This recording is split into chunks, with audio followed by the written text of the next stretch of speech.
آل India minorities federation اور خیر البشر charitable trust کے زیر اہتمام ہوٹل میزبان انٹرنیشنل میں ایک پروقار تقریب حجاج کرام کی آمد پر منعقد ہوئی، جس کی صدارت ممتاز عالم دین مولانا خالد رشید فرنگی محلی دامت برکاتہم نے کی اور نظامت کی باغ ڈور حاجی کبیر احمد کے دست مبارک میں رہی۔ استقبال و اعزاز کی سعادت حاصل کی حاجی رئیس احمد خان نے اور بعد مغرب طعام کا اہتمام کیا۔ پیش ہے لرنا آن لائن بن فیضان خان کی رحمۃ اللہ وبرکاتہ۔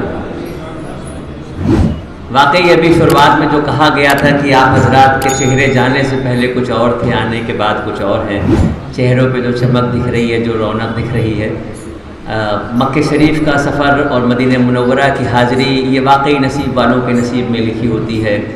اب تو پتہ نہیں کہ کس کے دل کی کیا کیفیت ہے۔ میری واپسی کے بعد تو ایک کیفیت یہ ہوتی ہے کہ ہم نے دیکھی تھی جن آنکھوں سے سنہری جالیاں، ہم نے دیکھی تھی جن آنکھوں سے سنہری جالیاں، انہی آنکھوں کو اب آئینے میں دیکھتے ہیں، انہی آنکھوں کو اب آئینے میں دیکھتے ہیں۔ آپ جس مقدس سفر کے بعد لوٹے ہیں، چونکہ سب سے آخر میں بولنے میں یہ رہتا ہے کہ کس نے کیا کہا وہ بیچ بیچ میں یاد آتا رہتا ہے۔ ابھی کہا گیا تھا کہ آپ کے اوپر ذمہ داری بڑھ گئی ہے۔ ذمہ داری جو بڑھی ہے وہ جتنی آپ کی معلومات ہے، جو علم آپ کے پاس ہے وہاں سے بھی ہے، اور چونکہ آپ حج کر کے واپس آ گئے ہیں لہٰذا آپ سے امیدیں ہونے کا تقاضا یہ کہتا ہے کہ قرآن کا ترجمہ اور حدیث کا مطالعہ تھوڑا تھوڑا سا شروع کر دیجیے۔ ابھی نماز کا وقت تھا، ایک بہتری کے لیے بات ہوئی تھی کہ بھائی نماز 15 منٹ لیٹ کر دی جائے، لیکن میں نے شکریہ ادا کیا مولانا کا، حضرت کا میں نے شکریہ ادا کیا۔ تبوک کے موقع پہ جب آپ صلی اللہ علیہ وسلم صحابہ کرام کو اپنے ساتھ لے کے تبوک کی جنگ کے لیے تبوک تشریف لے گئے ہیں اور تقریباً 3 ہفتے وہاں پر آپ نے دشمن کا انتظار کیا اور کوئی نہیں آیا تو آپ واپس تشریف لے آئے تھے۔ تبوک کے قیام میں ایک دن صبح کا وقت تھا، فجر سے پہلے کا وقت تھا۔ مغیرہ ابن شعبہ ایک صحابی ہیں، وہ ایک لوٹے میں اللہ کے نبی کے لیے پانی لے کے آئے تھے اور ہمارے نبی صلی اللہ علیہ وسلم طہارت کے لیے کچھ دور تشریف لے گئے تھے۔ ہمارے نبی کی واپسی میں تاخیر ہوئی۔ دیکھیں کیسی سہولیت ہو گئی ہے، آج ہم اس نبی کے امتی ہیں تو کیسا معاملہ ہے۔ 90% اپنے اپنے گھروں میں جھانک کے دیکھیے تو آج بیڈ روم سے ملا ہوا باتھ روم ہوتا ہے۔ ہم فجر میں اٹھیں یا دن میں کسی بھی وقت ہو، پہلا قدم بیڈ سے نیچے اتارتے ہیں، دوسرا باتھ روم کے دروازے پہ ہوتا ہے، اور کوئی مشقت نہیں ہے، ایسے ٹیپ کھولا پانی آ گیا، استنجا سے بھی فارغ ہو گئے، وضو بھی کر لیا۔ تصور کیجئے جو بادشاہوں کے بادشاہ، شہنشاہوں کے شہنشاہ، جن کے لیے کائنات کو رچایا بسایا گیا، جنہیں اللہ رب العزت نے اپنا محبوب کہا، جنہیں اللہ رب العزت نے مقام محمود پہ فائز کیا، اشرف النور دعوت دار ماہ رسول ختم الرسول مولائے کل، وہ لوٹے میں پانی لے کے طہارت کے لیے کچھ دور جاتے ہیں۔ آپ کی واپسی میں تاخیر ہوئی اور فجر کا وقت یوں بھی بہت تنگ ہوتا ہے، تو چند صحابیوں نے آپس میں مشورہ کیا کہ کیا کیا جائے۔ ہمارے نبی نے یہ ارشاد فرمایا کہ نماز کو نماز کے وقت پہ پڑھو، اور ہمارے نبی کی امامت میں ہی ہم نماز پڑھتے ہیں اور وہ ابھی تشریف نہیں لائے، ہم کیا کریں۔ چند لمحوں میں یہ فیصلہ کر لیا گیا کہ اللہ کے نبی نے یہ ارشاد فرمایا ہے کہ نماز کو اول وقت میں پڑھو، لہذا اس وقت جو صحابی وہاں موجود تھے اس میں عبدالرحمن ابن عوف رضی اللہ تعالیٰ عنہ ایک صحابی ہیں، بڑے مقدس صحابی ہیں، اور ان کو یہ شرف حاصل ہے کہ ان کی والدہ آپ صلی اللہ علیہ وسلم کی پیدائش کے وقت دائی کی حیثیت سے بی بی آمنہ کے ساتھ تھی، لہٰذا عبدالرحمن ابن عوف رضی اللہ تعالیٰ عنہ سے سب نے کہا کہ آپ امامت فرمائیں۔ حضرت عبدالرحمن ابن عوف رضی اللہ تعالیٰ عنہ کی امامت میں فجر کی 2 رکعت کی نیت باندھی گئی، نماز شروع ہوئی، اور پہلی رکعت جب مکمل ہو رہی تھی تو ہمارے نبی فراغت حاصل کر کے تازہ وضو کر کے تشریف لائے اور کمال شفقت سے سب سے پیچھے کی صف میں عام صحابیوں کے ساتھ کھڑے ہو گئے۔ ایک رکعت مکمل ہو چکی تھی، دوسری رکعت میں آپ شریک ہوئے، اور نماز مکمل ہونے کے بعد جب امام نے اور ساتھ کے پیچھے کے جو نمازی تھے سب نے سلام پھیرا تو آپ صلی اللہ علیہ وسلم چھوٹی ہوئی رکعت پوری کرنے کے لیے کھڑے ہوئے۔ صحابہ کرام نے دیکھا تو تھوڑا سا خوفزدہ ہوئے کہ یہ پتہ نہیں کہ ہم نے یہ صحیح کیا کہ غلط کیا، لیکن آپ صلی اللہ علیہ وسلم نے جب سلام پھیرا تو تمام صحابیوں نے ہاتھ جوڑ کر کیا کہ یا رسول اللہ اصلاح فرمائیں کہ ہم سے گستاخی ہوئی یا ہم نے بہتر کیا۔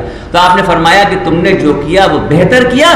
یہاں سے 2 باتیں امت کو ملی، پہلی چیز تو یہ میری کہ نماز کے لیے کسی کا بھی انتظار نہیں کرنا ہے، کیسی ہی عالی مرتبہ شخصیت ہو، نماز کا اگر وقت ہو گیا ہے تو کسی کا انتظار نہیں کرنا ہے۔ اور دوسری بات امت کو یہ پتہ چلی کہ افضل ترین شخص بھی اپنے سے کم افضل کے پیچھے نماز پڑھ سکتا ہے۔ کچھ بات سمجھ میں آ رہی؟ تھوڑا سا ہاں کر دیا کہ آج تو بڑا مختصر سا وقت ہے، میں 2 گھنٹے آپ کو پریشان کرتا ہوں حج کے جانے سے پہلے، لیکن اس وقت یہ ہے کہ یہ موقع ایسا ہے کہ مختصر سا وقت ہوتا ہے، اور ظاہر سی بات ہے کہ آپ سے یہ کہا گیا تھا کہ مغرب سے پہلے مکمل ہو جائے گا، لیکن اس کے بعد کا وقت ہے تو کوئی گراں نہ گزرے۔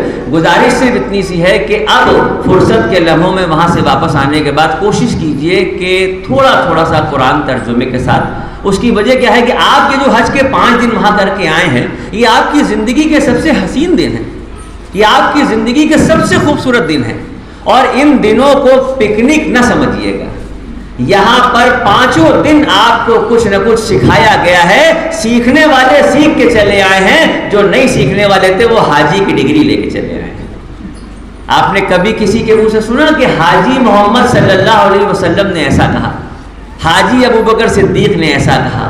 نہیں سنا ہوگا۔ ان سے افضل حج ہمارا نہیں ہو سکتا، لہذا ہم اپنے کردار سے، معاملات سے، بات چیت سے، بول چال سے اس طرح کا معاشرے میں ہمارا چہرہ اور نام آئے کہ لوگ واقعی پوچھ بیٹھے کہ آپ حج کرائیں، سمجھیے کہ مقبول حج کا ثواب ہے۔ اور حج کا ثواب کیسے ملتا ہے؟ ایک حدیث سے پتہ چلا کہ حشر کے میدان میں جب حساب کتاب کا وقت ہوگا تو کچھ لوگ ایسے ہوں گے، اللہ رب العزت فرشتوں کو حکم دیں گے کہ یہ جو لوگ ادھر کھڑے ہیں ان کے حج کے ثواب کے بدلے میں ہم ان کو جنت دے رہے ہیں، ان کو جنت میں لے جاؤ۔ بڑے غور سے سننے والی بات ہے، اللہ رب العزت فرشتوں کو حکم دے رہے ہیں کہ یہ جو لوگ ہیں ان کو ان کے حج کے ثواب کے بدلے ہم جنت دے رہے ہیں، ان کو جنت میں لے جاؤ۔ تو وہ لوگ رونے لگیں گے، وہ لوگ رونے لگیں گے کہ اللہ ہم نے تو دنیا میں حج کیا ہی نہیں، آپ ہمارے حج کے ثواب کے بدلے میں ہم کو جنت دے رہے ہیں، ہم نے تو دنیا میں حج کیا ہی نہیں، ہماری حیثیت ہی اس لائق نہیں تھی، بڑا دل چاہتا تھا۔ تو اللہ پاک پوچھے کہ اچھا یہ بتاؤ کہ جب کوئی تمہارے خاندان میں، پڑوس میں، جاننے والوں میں کوئی حج کرنے جا رہا ہوتا تو دل کی کیا کیفیت ہوتی تھی؟ تو یہ سب زار و قطار ہو کے کہیں گے کہ یہ اللہ جی چاہتا تھا کہ اڑ کے پہنچ جائیں، حیثیت نہ ہونے کی وجہ سے دل مار کے رہ جاتے تھے، تجھ سے دعا کرتے تھے مگر پتہ نہیں کیا معاملہ تھا کہ یہ دعا نامہ پہ قبول ہوئی۔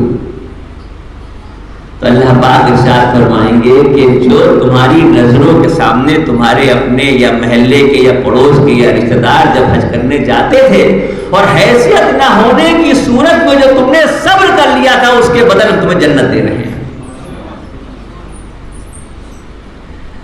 یہ نہ سمجھیں ہم کہ ہم حج کر کے چلے آئے تو جنت ہماری ہو گئی، کسی کی دل آزاری ہم نہیں کر سکتے۔ حضرت ابو ہریرہ رضی اللہ تعالیٰ عنہ مقدس صحابی ہیں، 6600 حدیثیں انہوں نے روایت کی ہیں، بہت کم وقت ان کا گزرا اللہ کے نبی کے ساتھ، لیکن واحد صحابی ہیں جنہوں نے سب سے زیادہ حدیثیں روایت کی ہیں۔ ان کا اپنا واقعہ ہے، وہ خود اپنی حدیث روایت کرتے ہیں، کہتے ہیں کہ ایک حج جو فرض تھا اللہ کے نبی کے ساتھ ہم نے حج کیا۔ اللہ کے نبی نے جب حج کا ارادہ کیا تو مدینے میں تقریباً جتنے تھے سبھی چلے گئے تھے، کچھ ایسے صحابی تھے جن کے چیچک نکلی تھی جس کی وجہ سے بیماری کی شدت میں اللہ کے نبی نے ان کو روک دیا تھا، ورنہ تقریباً لوگ اللہ کے نبی کے ساتھ حج کرنے چلے گئے تھے۔ اور ہمارے نبی حج کے ارکان کی ادائیگی کے بعد جب واپس مدینہ تشریف لائے تو غالباً 3 مہینے کا یعنی محرم، صفر اور ربیع الاول کا مہینہ تھا جب آپ نے دنیا سے پردہ فرمایا۔ اس کے بعد مدینے میں جب حج کا موقع آتا تھا، مطلب مکے میں حج کے لیے جب جانے کی تیاریاں ہوتی تھیں تو مدینے کے وہ لوگ جو حج کا ارادہ کرتے تھے حضرت ابو ہریرہ ان کے ساتھ ان کی خدمت میں لگ جاتے تھے، سامان کی خریداری کرواتے تھے، سامان کو بنواتے تھے، گٹھر بنواتے تھے، اونٹوں پہ رکھواتے تھے، کاروان تیار ہوتا تھا، مدینے سے پورا کاروان حج کے لیے نکلتا تھا، ابو ہریرہ ساتھ نکلتے تھے، کچھ دور جاتے تھے، زارو قطار ہوتے ہوئے چلے آتے تھے۔ یہ حدیث میں صرف اس لیے آپ کو سنا رہا ہوں کیونکہ آپ تازہ حج کر کے لوٹے ہیں، ابھی آپ کو صرف یہی دکھ رہا ہے کہ اللہ دوبارہ کب بلائے گا۔ بڑی تعداد میں اسکیننگ کرا لیجیے، آپ کے دلوں سے ایک آواز نکلے گی کہ ہمارا دوبارہ کا سفر کب ہوگا۔ تو حضرت ابو ہریرہ سامان رکھوانے کے بعد کاروان کے ساتھ نکلتے، کچھ دور جاتے اور زارو قطار ہوتے ہوئے واپس چلے آتے۔ 1 سال ایسا ہوا، 2 سال ایسا ہوا، 3 سال ایسا ہوا، 4 سال آیا تو کچھ دوستوں نے روک لیا، ہوگا ماجرا کیا ہے، ہر سال خدمت میں لگ جاتے ہو، ہر سال خاطر کرتے ہو، ہر سال ان لوگوں کے ساتھ کچھ دور جاتے ہو اور پھر کچھ دور جانے کے بعد زار و قطار رو کے چلے آتے ہو، یہ ماجرا کیا ہے؟ حضرت ابو ہریرہ کہتے ہیں کہ ایک حج جو فرض تھا وہ تم نے اللہ کے نبی کے ساتھ کر لیا، اب نفل حج کرنے کی تمنا ہے مگر میں جا نہیں سکتا۔ دوستوں نے پوچھا کیوں نہیں جا سکتے؟ اللہ نے تمہیں نوازا ہے، صاحب حیثیت ہو، کیا وجہ ہے جو تمہیں روک رہی ہے؟ فرض حج چونکہ اللہ کے نبی کے ساتھ جانے کا موقع ملا تھا اس لیے چلے گئے تھے، اب کہتے ہیں کہ گھر میں میری بوڑھی ماں اکیلی ہے، حج کرنے ہم دوبارہ چلے گئے تو ماں کی خدمت کون کرے گا؟ ایک دوست نے کہا کہ یہ کوئی بہانہ نہیں، یہ کوئی بات نہیں، اس نے جیب سے اشرفیوں کی ایک تھیلی نکالی اور یوں بڑھائی، کہا ابو ہریرہ یہ اشرفیوں کی تھیلی لو، غلام رکھو ماں کی خدمت کے لیے اور دل کی تڑپ کو کم کرو، حج کرنے کے لیے جاؤ۔ ہم لوگوں کے سامنے ایسا آفر ہے 1 منٹ میں تیار ہو جائے، ایک میں ابھی کوئی یہاں کہتے ہیں بھائی کوئی دوبارہ جانے والا ہوں میں اشرفیوں کی تھیلی دے رہے ہیں، ہم کیا کوئی بھی کہے فوراً تیار ہو جائیں گے۔ ایمان اس دور کا یہ ہے، ایمان اس دور کا کیا تھا؟ حضرت ابو ہریرہ کہتے ہیں ماں باپ کی خدمت اولادوں سے ہوتی ہے، غلاموں سے نہیں ہوتی۔ ماں باپ کی خدمت اولادوں سے ہوتی ہے، غلاموں سے نہیں ہوتی۔ جب تک ماں زندہ رہی دل پکڑ پکڑ کے روتے رہے اور حج کرنے کے لیے نہیں گئے۔ میں نے یہ بات آپ کو صرف اس لیے بتائی، یہ واقعہ اس لیے سنا ہے کہ اپنے دل کی طلب کو ضرور رکھیے گا۔ ابو رافع اسلم مکے میں رہتے تھے، آپ صلی اللہ علیہ وسلم کے چچا حضرت عباس کے غلام تھے۔ ایک پیغام بھیجنا تھا حضرت عباس کو مدینہ شریف اللہ کے نبی کے پاس، تو ابو رافع اسلم کو وہ پیغام دیا اور کہا کہ جائیے اور جا کے اللہ کے نبی کی خدمت میں یہ پیش کر دیجیے، یہ پیغام ہے۔ ابو رافع اسلم نے اللہ کے نبی کو کبھی دیکھا نہیں تھا۔ وہ جب سفر پورا کر کے جب مدینہ منورہ پہنچے، مسجد نبوی پہنچے، تو مسجد نبوی میں جو صحابی موجود تھے، اللہ کے نبی موجود تھے، کسی سے پوچھنے کی ضرورت ہی نہیں پڑی۔ ہمارے نبی کے چہرے پہ ایسی چمک تھی، ایسا نور تھا، ایسی روشنی تھی کہ کسی سے پوچھنے کی ضرورت ہی نہیں پڑی۔ ابو رافع اسلم نزدیک گئے اور جا کے وہ پیغام دے دیا۔ پیغام دینے کے بعد ایک رات رکے، دوسرے دن کہنے لگے یا رسول اللہ، جب تک آپ کو دیکھا نہ تھا آپ کو سنا نہ تھا، اب آپ کو دیکھ لیا ہے تو سینے میں ستارے اتر گئے، اب میرا دل نہیں چاہتا میں مدینہ چھوڑ کے اب مکہ نہیں جاؤں۔ یہ کیفیت تقریباً ہر ایک کی ہوتی ہے، کوئی شاعر اپنی نعت میں پیش کر دیتا ہے، کوئی اپنے آنسوؤں سے بتا دیتا ہے۔ ہر شخص کی تمنا ہوتی ہے کہ مدینے جا کے واپس آنے کا موقع نہ ملے، مدینے کی گلیوں میں کہیں کھو جائیں، کہیں گم ہو جائیں، مدینے کی خاک بن جائیں۔ ہمارے نبی نے کیا جواب دیا اس وقت؟ ہمارے نبی نے ارشاد فرمایا کہ ابو رافع اسلم مشرکین مکہ کی طرف سے قاصد بنا کے بھیجے گئے، اور یہ بات حفاظ عہد کے خلاف ہے کہ کسی قاصد کو، کسی سفیر کو روک لیا جائے۔ تم یہاں سے واپس مکہ جاؤ، کچھ دنوں وہاں رہو اور دیکھو دل کی کیفیت کیا ہے۔ اگر دل کی کیفیت یہی رہے تو بے شک مدینہ آ جانا۔ یہ کیفیت آپ کو سنا رہا ہوں، ابھی 40 دن پورے نہیں ہوئے آپ کے آنے کے، تو کیفیت اندر سے انگڑائیاں لے رہی ہے کہ کسی طرح دوبارہ جانے کا موقع مل جائے۔ لیکن دیکھیے 3 مہینے کے بعد اور 6 مہینے کے بعد بھی یہ کیفیت برقرار رہتی ہے کہ نہیں رہتی؟ بڑی کڑوی بات ہے، بڑی سچی بات ہے۔ اس کی وجہ کیا ہے کہ جب ہم وہاں سے آتے ہیں تو سب کچھ وہی کا نظارہ نظر میں چل رہا ہوتا ہے، لیکن اس کے اوپر آہستہ آہستہ یہاں کی چیزیں جو ہے وہ حاوی ہونے لگتی ہیں۔ جس پہ حاوی ہو گئی وہ بھول گیا کہ ہم حج کر کے آئے تھے، اور جو ان سے بچ گیا اللہ رب العزت کے فضل و کرم سے اس کا دوبارہ نمبر لگ جاتا ہے۔ کیونکہ یہ تو آپ مانتے ہیں، اس کو ماننا پڑے گا، اس لیے کہ اس دنیا میں کسی کی حیثیت اور اوقات نہیں ہے، چاہے وہ رسوخ والا ہو چاہے وہ دولت والا ہو، جو اللہ رب العزت کی مرضی کے بغیر وہاں پہنچ سکے۔ اور دعا بھی یہی کرنی چاہیے۔ میں نے اپنے حج کے پروگرام میں آخر میں بھی کہا بھی تھا کہ جب آپ الوداعی طواف کریں تو غلاف کعبہ سے لپٹ کے کہیں کہ اللہ کچھ ریال بچا لیے ہیں، کچھ کا انتظام کرا دیجئے، دوبارہ کی عرضی لگا کے جا رہے ہیں۔ ہمارے کبھی کبھی 2-3 لفظوں کا ایک مضمون ہوتا ہے، ایک تو پوری کتاب کا مضمون ہوتا ہے، ایک لائن کا مضمون ہوتا ہے، ایک چند لفظوں کا مضمون ہوتا ہے، لیکن سوچ پیدا کر دیتا ہے۔ میرے چچا زاد بھائی اس بار حج کر کے آئے، بڑے خوش تھے مجھ سے، تو کیونکہ ٹریننگ لی تھی اور ہمارے ویڈیو سب لے کے گئے تھے۔ واپس آئے تو میں نے ان سے پوچھا، میں نے کہا مشہور بھائی کچھ یاد رہا میرے لیے کوئی دعا کی؟ کہنے کہ ایک نہیں کتنی بار کی یہ نہیں یاد ہے، لیکن تمہارے لیے میں نے صرف ایک دعا کی شارق۔ میں نے کہا کیا دعا کی؟ تو کہنے کہ میں نے اللہ سے دعا کی کہ اللہ میرے بھائی شاہد کی سینچری کرا دے۔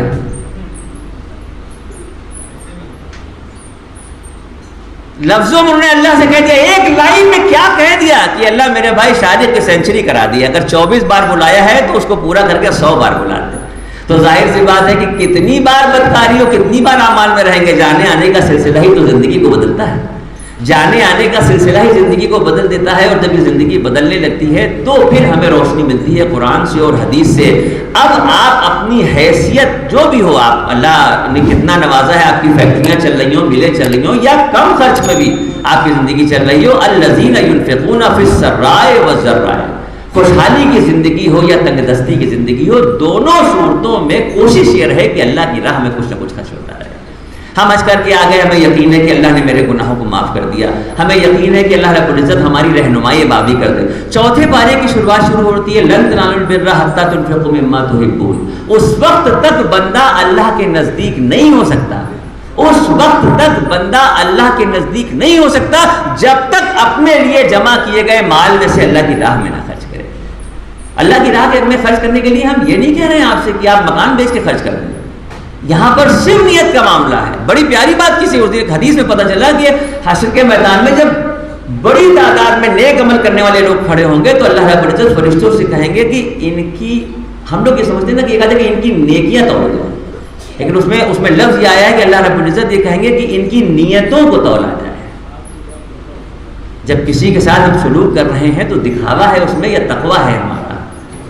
لہذا مختصر سا وقت ہے اور ظاہر سی بات ہے کہ اور بھی لوگ ہیں، یہ موقع اس کا نہیں ہے۔ آپ حضرات وہاں سے اتنا مقدس شہر اللہ کے نبی کا روضہ اور خانہ کعبہ کا دیدار کر کے لوٹے ہیں، لہٰذا اب یہی گزارش ہے، سنا یہی ہے بچپن سے ہم لوگوں نے کہ 40 دن بڑے مقبول ہوتے ہیں آپ کے وہاں سے واپس آنے کے بعد سے، ہم سب کو دعاؤں میں یاد رکھیے گا، خاص طور سے کبیر بھائی، رئیس بھائی اور جو لوگ یہ اہتمام کرتے ہیں، ہمارے جو بھی موسس حضرات ادھر تشریف فرما ہے، ان سب کے لیے آپ سے گزارش ہے کہ یہ سلسلہ جو 2014 سے شروع ہوا تھا یہ چلتا رہے، بڑھتا رہے، اور یہاں ہال کی توسیع ہوتی رہے اور دین کا کام اس طرح سے چلتا رہے۔ کوئی بات ناگوار گزری ہو تو معاف کیجیے گا۔ السلام علیکم ورحمۃ اللہ وبرکاتہ۔ لرن آن لائن کی جانب سے آپ سے بس اتنی التجا ہے کہ ہمارے اس پروگرام کو لائک، شیئر اور سبسکرائب ضرور کریں، ساتھ ہی بیل آئیکن دبانا نہ بھولیں جس سے ہماری ہر ویڈیو آپ تک اپلوڈ ہونے کے ساتھ ہی پہنچ سکے۔ شکریہ۔